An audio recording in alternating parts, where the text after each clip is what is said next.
तो आज हमारा जो टॉपिक है कार्बन एंड इट्स कंपाउंड के बहुत ही मजेदार टॉपिक के बारे में पढ़ने वाले हैं और जिसमें से बार-बार जो है सवाल पूछे जाते हैं, ठीक है। और हमारे कुछ बच्चे जो 10वीं क्लास के होनहार बच्चे इनकी तरफ वीडियो करते हो, ठीक है।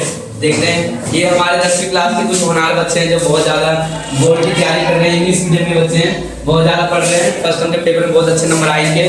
तो बच्चों आज जो है हमारा टॉपिक है उसमें से कौन-कौन से टॉपिक के बारे में पढ़ने वाले हैं और इसमें से क्या-क्या सवाल जो पेपर में पूछे जाते हैं इनके बारे में एक करके डिस्कस करेंगे। बच्चों हमारा जो पहला टॉपिक है कंबशन के बारे में पढ़ेंगे। कंबशन क्या होता है, किस तरीके से चीजों को जलाते हैं और किस तरीके से जलाने में धुआं निकलता है, किस में से धुआं नहीं निकलता है, इसके बारे में बच्चों हम एक करके पढ़ने वाले हैं। उसके बाद हम पढ़ेंगे ऑक्सीडेशन के बारे में, जो कि हमने पहले चैप्टर में पढ़ा था कि ऑक्सीडेशन क्या होता है और ऑक्सीडेशन को किस तरीके से पहचानेंगे। उसके बाद हम पढ़ने वाले एडिशन रिएक्शन के बारे में। उसके बाद हम पढ़ने वाले कैटलिस्ट के बारे में, जो कि कई बार एग्जाम में आ चुका है, ठीक है। उसके बाद पढ़ेंगे बच्चों हम हाइड्रोजनेशन के बारे में और हाइड्रोजनेशन से रिलेटेड क्या-क्या सवाल पूछे जाते हैं और ये हमारा लास्ट टॉपिक होगा सब्स्टिट्यूशन रिएक्शन के बारे में और इसमें से क्या-क्या सवाल पूछा जाता है तो इसके बारे में बच्चों हम बात करने वाले हैं। और इसमें से बोर्ड के पेपर में सवाल जरूर आएगा, 100% आएगा, 101% सवाल जो आएगा। तो बच्चों वीडियो को हम शुरू करते हैं, टॉपिक बाय टॉपिक ध्यान से सुनते जाना है और समझते जाना है। सबसे पहले बच्चों आता है हमारा कंबशन। कंबशन का मतलब होता है जलना और हिंदी में बोलते हैं दहन। जलना का मतलब क्या होता है, दहन। जब हम किसी कार्बन और कार्बन के कंपाउंड को जलाते हैं, जैसे मान लिया कार्बन के कंपाउंड CH4 हो गया, इसे हम बोलते हैं मीथेन। क्या बोलते हैं इसको, मीथेन, क्योंकि ये एल्केन ग्रुप का है। इसके ग्रुप का है, एल्केन ग्रुप का है। ये क्या हो गया, कार्बन का कंपाउंड हो गया। कार्बन का कंपाउंड का मतलब होता है जिसके अंदर कार्बन आ जाता है उसे हम क्या कहते हैं, कार्बन के कंपाउंड कहते हैं, ठीक है। बच्चों जैसे मैंने लिखा C6H12O6, इसके अंदर भी कार्बन आ रहा है, इसे भी हम कार्बन के कंपाउंड कहेंगे। यानी कि जितना भी हम अगर किसी भी पदार्थ को जला रहे हैं इसका मतलब वो कार्बन से बना होगा, उसे हम क्या कहेंगे, कार्बन कंपाउंड कहेंगे। जैसे LPG हो गया, जितने भी गैस है, पेट्रोल हो गया, केरोसिन ऑयल हो गया, डीजल तेल हो गया, ये सारे के सारे जो होते हैं कार्बन के कंपाउंड होते हैं, क्योंकि कार्बन से मिलकर बने होते हैं। तो किसी भी वस्तु को जलाने के लिए बच्चों ऑक्सीजन का होना बहुत जरूरी है। बिना ऑक्सीजन के किसी भी पदार्थ को हम नहीं जला सकते। अब जैसे बच्चों देख लो ध्यान से, अभी क्या जलाया, कार्बन को जलाया, ऑक्सीजन की उपस्थिति में जलाया, क्या बन गया, कार्बन डाइऑक्साइड बन गया, हीट और लाइट बन गया। उसके बाद बच्चों हमने कार्बन कंपाउंड को जलाया। देखो ध्यान से, कार्बन कंपाउंड को जब भी जलाएंगे, कार्बन कंपाउंड को जब भी जलाएंगे तो कार्बन डाइऑक्साइड, वाटर, हीट और लाइट बनेगा। इसके अलावा इसके अलावा कुछ नहीं बनेगा, ठीक है। जब भी कार्बन के कंपाउंड को जलाएंगे तो क्या बनेगा, कार्बन डाइऑक्साइड और वाटर बनेगा, हीट और लाइट बनेगा। जैसे देखो ये भी कार्बन के कंपाउंड है, इसको हमने ऑक्सीजन के परसेंटेज में जलाया, क्या बन गया, कार्बन डाइऑक्साइड बन गया, वाटर बन गया, हीट और लाइट बन गया। मतलब यही बनेगा, ये फिक्स है, इसके अलावा कोई दूसरा जो नहीं बनेगा, ठीक है। पेपर में किस तरीके से आएगा, पेपर में ये दे देगा और ये लिखने कहेगा। अगर तो क्या देखना है, अगर कार्बन के कंपाउंड है तो कार्बन डाइऑक्साइड बनेगा, वाटर बनेगा, हीट और लाइट बनेगा। अगर सिर्फ कार्बन है, कार्बन के अलावा कोई दूसरा पदार्थ नहीं है तो बच्चों क्या बनेगा, कार्बन डाइऑक्साइड और हीट और लाइट बनेगा। इसमें जो वाटर नहीं बनेगा। वाटर कब बनेगा, जब कार्बन के कंपाउंड होगा और उस कंपाउंड में हाइड्रोजन होगा। कौन होगा, हाइड्रोजन। लेकिन इसमें भी हाइड्रोजन है, इसमें भी हीट, लाइट और कार्बन डाइऑक्साइड बनेगा हम इसको जलाएंगे तो, ठीक है बच्चों। और यही बच्चों मैंने यहाँ पे लिखा है, when carbon and its compound burn in the presence of oxygen। Oxygen की जगह एयर भी लिख सकते हैं, वैसे हम ऑक्सीजन के परसेंटेज में जलाते हैं और ऑक्सीजन की जगह एयर भी लिख सकते हैं, कोई प्रॉब्लम नहीं है। टू प्रोड्यूस क्या बनता है, कार्बन डाइऑक्साइड बनता है, वाटर बनता है, हीट एंड लाइट बनता है और इसी रिएक्शन को हम क्या कहते हैं, कंबशन कहते हैं, यानी कि दहन कहते हैं, ठीक है बच्चों। कंबशन जो होते हैं दो प्रकार के होते हैं, दो प्रकार के हम कंपाउंड को जलाते हैं। एक जो होता है सैचुरेटेड हाइड्रोकार्बन कंपाउंड होता है, कैसा होता है, सैचुरेटेड। और सैचुरेटेड हाइड्रोकार्बन कंपाउंड होता है क्लीन फ्लेम के साथ जलता है और क्लीन फ्लेम उसे कहा जाता है जो ब्लू फ्लेम होता है। जैसे हमारे घर में जो LPG गैस जलाते हैं, रसोई गैस जो जलाते हैं, उसको जब जलाते हैं तो एक नीले रंग की ज्वाला के साथ जलता है, ब्लू फ्लेम होता है। उसमें धुआं ना के बराबर होता है, उसमें जो धुआं होता है वो ना के बराबर होता है और हमारे जो बर्तन है वो भी बिल्कुल भी काला नहीं होता, ना के बराबर काला होता है, क्योंकि ये सैचुरेटेड फ्यूल है और सैचुरेटेड फ्यूल जो होता है इको फ्रेंडली होता है, यानी कि हमारे पर्यावरण को प्रदूषित नहीं करता है। जो सैचुरेटेड होता है, और सैचुरेटेड किसे कहते हैं, जो सिंगल बॉन्ड बनाता है। और सिंगल बॉन्ड कौन बनाता है, एल्केन वाला बनाता है। एल्केन में जितने भी मेंबर होंगे, जैसे methane, ethane, propane, butane, pentane, hexane, octane, nonane, decane, alkane के जितने भी मेंबर होंगे ये सारे के सारे सैचुरेटेड होते हैं। और जब भी हम इसको जलाते हैं तो ब्लू फ्लेम के साथ जलता है और पॉल्यूशन जो होता है ना के बराबर होता है। इसलिए बच्चों हमें सैचुरेटेड फ्लेम का प्रयोग करना चाहिए। और जो अनसैचुरेटेड होते हैं वो हमेशा येलो फ्लेम के साथ चलते हैं। कैसे चलते हैं? येलो फ्लेम के साथ। और इसमें जो लॉट्स ऑफ ब्लैक स्मोक मतलब बहुत ज्यादा धुआं निकलता है, काले रंग का धुआं निकलता है जो हमारे पर्यावरण को प्रदूषित कर देता है। जैसे बच्चों हम लकड़ी जलाते हैं और येलो फ्लेम के साथ जलता है, कभी जला कर देखना, तो ये क्या होता है? अनसैचुरेटेड हो गया। पेट्रोल जलाते हैं वो भी येलो फ्लेम के साथ ही जलता है, ये भी अनसैचुरेटेड में आता है। कोयला जलाते हैं ये भी क्या होता है? अनसैचुरेटेड में आता है। और उसके बाद उपले को जलाते हैं ये भी क्या होता है? अनसैचुरेटेड होता है, क्योंकि ये भी येलो फ्लेम के साथ ही जलता है। यानी कि जो अनसैचुरेटेड होता है वो हमेशा येलो फ्लेम के साथ जलेगा और कैसा निकलेगा? ब्लैक स्मोक निकलेगा, मतलब काला धुआं निकलेगा जो हमारे पर्यावरण को प्रदूषित करेगा। समझ आ गया बच्चों? उसके बाद हमारा था बच्चों ऑक्सीडेशन। ऑक्सीडेशन वाला जो टॉपिक है हमने पहले चैप्टर में पढ़ा था, जिसमें ऑक्सीजन जुड़ जाता है। देखो इसमें भी ऑक्सीजन जुड़ रहा है, कितने ऑक्सीजन है? एक। यहाँ पे कितने ऑक्सीजन है? दो ऑक्सीजन है। पहले एक ऑक्सीजन था, फिर कितने ऑक्सीजन हो गए? दो ऑक्सीजन हो गया।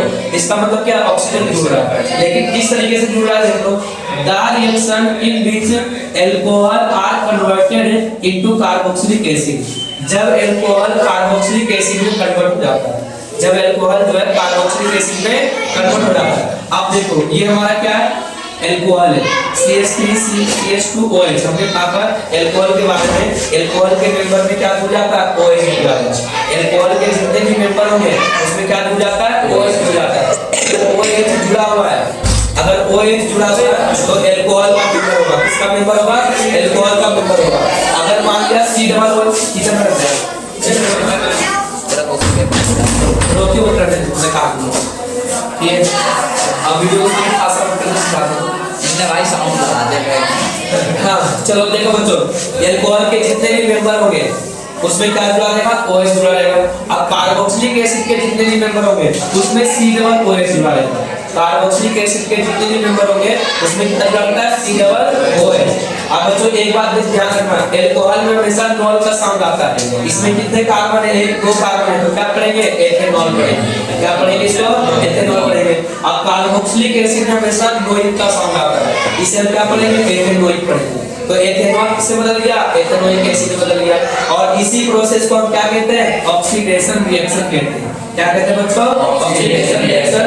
और एक और जरूरी बात, ये दोस्तों KMnO4 और Cr2 सॉरी K2 Cr2 और O7 ये दोनों जो है कैटलिस्ट है। ये दोनों क्या है? कैटलिस्ट है। जो भी एरो के ऊपर लिखा रहेगा उसे हम कैटलिस्ट कहेंगे। उसे क्या कहेंगे? कैटलिस्ट। अब कैटलिस्ट का मतलब होगा जो केमिकल रिएक्शन को जल्दी से खत्म कर देता है, जो केमिकल रिएक्शन को फास्ट कर देता है बिना कोई इफेक्ट डाले। केमिकल रिएक्शन पे कोई भी इफेक्ट नहीं डालेगा और केमिकल रिएक्शन जो है जल्दी से खत्म हो जाएगा, उसी को क्या कहते हैं? कैटलिस्ट कहते हैं। याद रहेगा, क्योंकि पेपर में कई बार ये सवाल पूछे गए। कर दिया बच्चों देख लो, कैटलिस्ट के बारे में मैंने आगे भी लिखा है कि कैटलिस्ट क्या होता है। अगर पूछे तो सिंपल याद रखना है, जो केमिकल रिएक्शन को फास्ट कर देता है बिना कोई प्रभाव डाले। केमिकल रिएक्शन पे कोई भी प्रभाव नहीं डालता है और केमिकल रिएक्शन को जल्दी से खत्म भी कर देता है, उसी को क्या कहते हैं? कैटलिस्ट कहते हैं। अब कैटलिस्ट जो होगा हमेशा एरो के ऊपर लिखा रहेगा। जो भी एरो के ऊपर लिखा रहेगा उसे हम क्या कहेंगे? कैटलिस्ट। उसके बाद बच्चों हमारा अगला क्वेश्चन आता है जिसका नाम है एडिशन रिएक्शन। एडिशन का मतलब क्या होता है? जुड़ जाना। कौन जुड़ जाएगा? हाइड्रोजन जुड़ जाएगा। कौन जुड़ जाएगा? हाइड्रोजन जुड़ जाएगा। देखो यहाँ पे एक भी हाइड्रोजन है, यहाँ पे कितने हाइड्रोजन? दो हाइड्रोजन जुड़ गया। यहाँ पे एक भी हाइड्रोजन नहीं है, यहाँ पे कितने हाइड्रोजन है? दो हाइड्रोजन। यानी कि हाइड्रोजन जब जुड़ जाता है तो उसे हम क्या कहते हैं? एडिशन कहते हैं। और कैसे जुड़ेगा देख लो भाई, अनसैचुरेटेड हाइड्रोकार्बन। अनसैचुरेटेड का मतलब कितने बॉन्ड बन रहा है इसमें? दो बन रहा है ना। इसका मतलब क्या होगा? अनसैचुरेटेड होगा। जहाँ पे भी 2 या 3 बॉन्ड बनता है उसे क्या कहते हैं? अनसैचुरेटेड। और जब अनसैचुरेटेड हाइड्रोकार्बन में हाइड्रोजन जुड़ जाता है, कौन जुड़ जाता है? हाइड्रोजन जुड़ जाता है। किसके प्रेजेंस में? कैटलिस्ट के प्रेजेंस में। और कैटलिस्ट कौन से है? पैरिडियम और निकेल। पीडी का मतलब पैरिडियम होता है और Na का मतलब क्या होता है? निकेल। पीडी का मतलब क्या होता है? पैरिडियम और Na का मतलब क्या होता है? निकेल। जब अनसैचुरेटेड हाइड्रोकार्बन कंपाउंड में हाइड्रोजन जुड़ जाता है क्या बना देता है? Saturated hydrogen. यहाँ पे सिंगल बॉन्ड बन गया, किसके कारण? हाइड्रोजन के कारण। ये देखो दोनों हाइड्रोजन।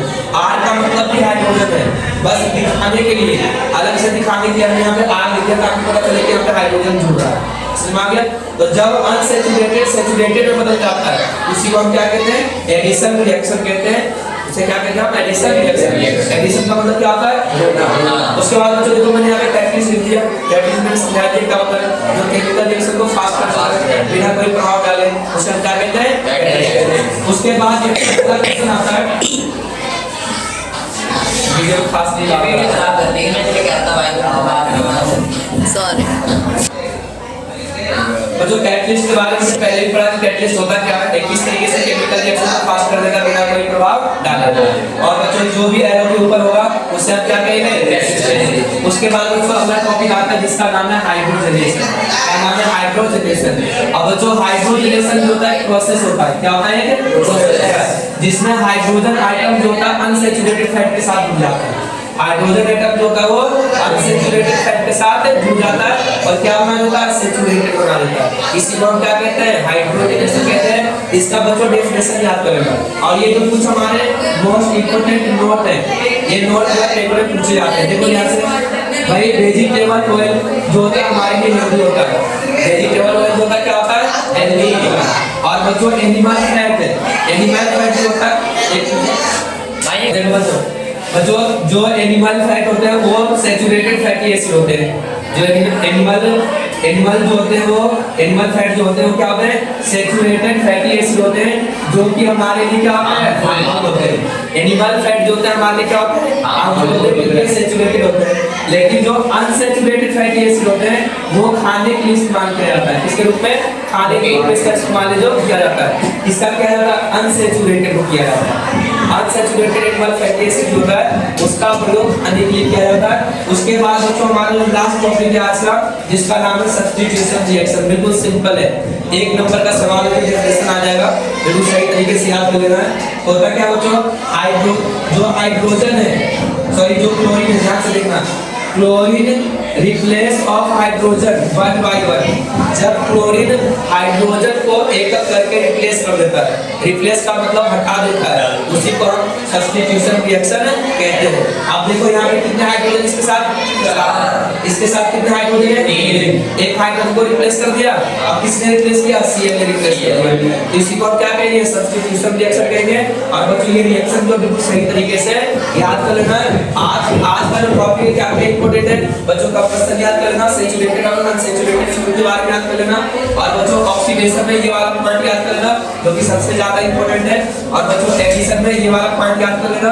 उसके बाद कैटलिस्ट का डेफिनेशन क्या होता है, कई बार जो पेपर में आ चुका है। उसके बाद जो हाइड्रोजनेशन का डेफिनेशन आ जाता है कि हाइड्रोजनेशन क्या होता है, फैटी एसिड क्या होता है, और वेजिटेबल ऑयल क्या होता है, वेजिटेबल घी क्या होता है, इनके बारे में बच्चों सही तरीके से याद कर लेना। और सब्स्टिट्यूशन रिएक्शन के बारे में सही से याद करना। और बच्चों अगली क्लास में हम पढ़ेंगे एथेनॉल की प्रॉपर्टी और एथेनोइक एसिड की प्रॉपर्टी। उसके बाद लास्ट टॉपिक होगा हमारा सोप के बारे में और डिटर्जेंट के बारे में, चैप्टर खत्म हो जाएगा। और कल भी तुम्हारी क्लास होगी, संडे को भी है, कल की छुट्टी नहीं है, कल की सबको आना है। ठीक है बच्चों, हम मिलते हैं अगली वीडियो में।